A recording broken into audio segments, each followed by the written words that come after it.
હું આદિત્ય પંડ્યા આપ સૌને જય શ્રી કૃષ્ણ અને જય શ્રી રામ પાઠવું છું ફાર્મર માર્કેટ યુટ્યુબ ચેનલમાં. સૌને આવકારું છું. આજે આ વિડીયોની અંદર આપણે જીરુની બજાર વિશે વાતચીત કરીએ. તારીખ 3 જૂનનો દિવસ છે, બુધવાર થયો છે. મિત્રો, જીરુ બજારનું નૂર ઘણા દિવસોથી, આમ તો હવે મહિના ઉપરનો સમય થઈ ગયો, હણાઈ ગયું છે. પરિસ્થિતિ બહુ ખરાબ છે. જ્યારથી ખાસ કરીને યુદ્ધ શરૂ થયું છે અમેરિકાનું, ત્યારથી જીરુની નિકાસને ઘણો બધો ફટકો પડ્યો છે. એટલે સિઝન શરૂ થઈ ત્યારે જે નિકાસ થવી જોઈએ એ ન થઈ, અને પછી હજુ સુધી એનું ઠેકાણું પડતું નથી. એટલા માટે જીરુમાં ભયંકર મંદી છે. સિઝનના તળિયાના ભાવ છે. વિસ્તારથી વાત કરીશ. જીરુની આવક આખા ગુજરાતમાં મંદીને કારણે ઘટી માત્ર 20 થી 22 હજાર ગુણી વચ્ચે થઈ ગઈ છે. સિઝનના બોટમ ભાવ ચાલી રહ્યા છે, મેં તમને કહ્યું એ પ્રમાણે. એના કારણે ખેડૂતો હાલના ભાવથી વેચવા માટે તૈયાર નથી. સ્વાભાવિક છે, કોઈ વેચવા માટે તૈયાર ન જ હોય. ભાવ ધાર્યાતા 5000 થઈ જશે ઘણા બધા ખેડૂત મિત્રોએ, પણ આપણી ધારણા એવી હતી જ નહીં અને એવું થયું જ છે. બજાર આપણે તમને કહ્યું હતું એ પ્રમાણે 4500-4800 સુધી જવાની શક્યતા હતી. એક વખત 4800 ને ટચ થઈ, એ પછી 4500 અથડાઈ અને પછી યુદ્ધ શરૂ થયું એટલે ભયંકર મંદી થઈ ગઈ. અને અત્યારે મંદીની હાલતમાં દિવસે દિવસે આમ જુઓ તો નબળો સમય જ આવી રહ્યો છે. સારા સમયની બધા જ રાહ જોઈ રહ્યા છે. હજુ ઘણા બધા માલ પડેલા છે, ખેડૂતો પાસે છે, વેપારીઓ પાસે છે, પણ વળતરદાયક ભાવ નથી મળતા. એટલા માટે અત્યારે વેચવાલી આવવાની ઘણી ઓછી શક્યતા છે અને સૌ ઉછાળાની રાહ જોઈ રહ્યા છે. ઉછાળો આવતો નથી, પણ હાલ નિકાસની ડિમાન્ડ ઘણી બધી મંદ છે, એટલા માટે ઉછાળો નથી.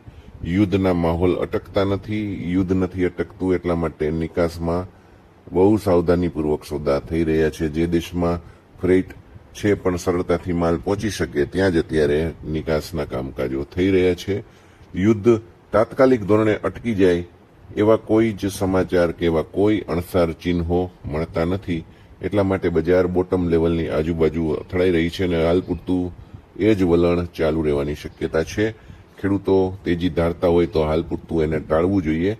સમય સુધરશે તો બજાર સુધરશે. ચોમાસાની શરૂઆત ખાસ કરીને અને વરસાદનું કારણ એ ઉપરાંત નિકાસનું કારણ જ બજારને હાલના મથાળેથી આગળ વધારી શકે એટલું ખાસ યાદ રાખવું.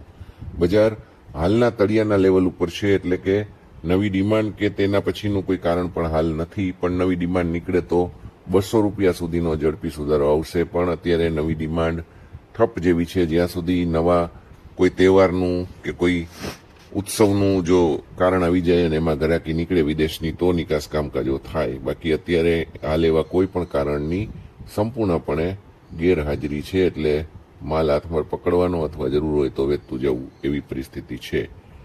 સિંગાપુર ક્વોલિટીની વાત કરું, તેમાં મશીન ક્લીન 0.5% ભાવ 3925 અને મશીન ક્લીન 1% ભાવ 3875 રૂપિયા છે. મિત્રો, આપણે આ ભાવ અંગે જે તમને રેન્જ આપી હતી એ રેન્જની આજુબાજુ જ બજાર ચાલી રહી છે. હવે હાલ પૂરતું 3800 છે એ બોટમ છે. તૂટે તો જ નવી મંદી થાય અને સુધારો જ્યાં સુધી 4000 ઉપર ન જાય ત્યાં સુધી મુશ્કેલ લાગે છે. Singapore quality 1%માં.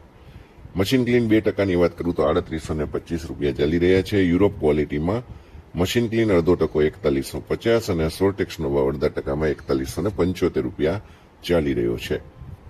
હું તમને વાયદા બજારની વાત કરું તો વાયદા બજારમાં છેલ્લા 2 અઠવાડિયાથી એનસીડીએક્સ ઉપર જીરુના ભાવ દબાણ હેઠળ અત્યારે ચાલી રહ્યા છે. ઉપલા સ્તરે વેચવાલીનું દબાણ મુખ્ય પરિબળ છે. વેચવાલી આવી જાય છે એટલે બજાર ધીરે ધીરે કરતી નીચે આવતી જાય છે. અને દૈનિક ચાર્ટની ઉપર તમને હું વાત કરું તો હાલ પણ ચાર્ટ નબળા છે.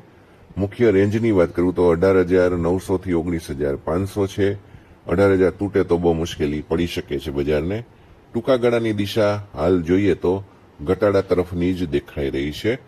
તાજેતરની વાત કરું તો 19,300 થી 19,500ના વિસ્તારમાં વારંવાર વેચાણ જોવા મળ્યું છે.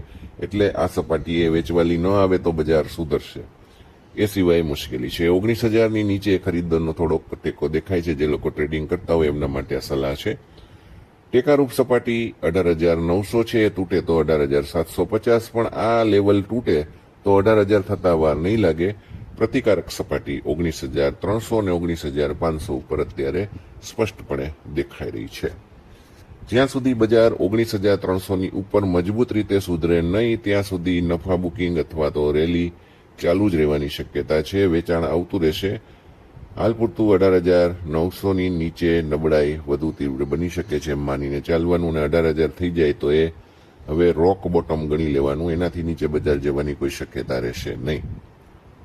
ખેડૂતો માટે રાહ જોવા સિવાય અત્યારે કોઈ જ વિકલ્પ નથી. માત્ર રાહ જોવાનો જ અત્યારે સમય દેખાય છે, કારણ કે હાલના નીચા ભાવ જે છે એ ભાવમાં વેચવું ખૂબ જ મુશ્કેલ બને અને એ નિર્ણય પણ બહુ કપરો બની શકે. આ વિડીયોમાં આટલી જ માહિતી.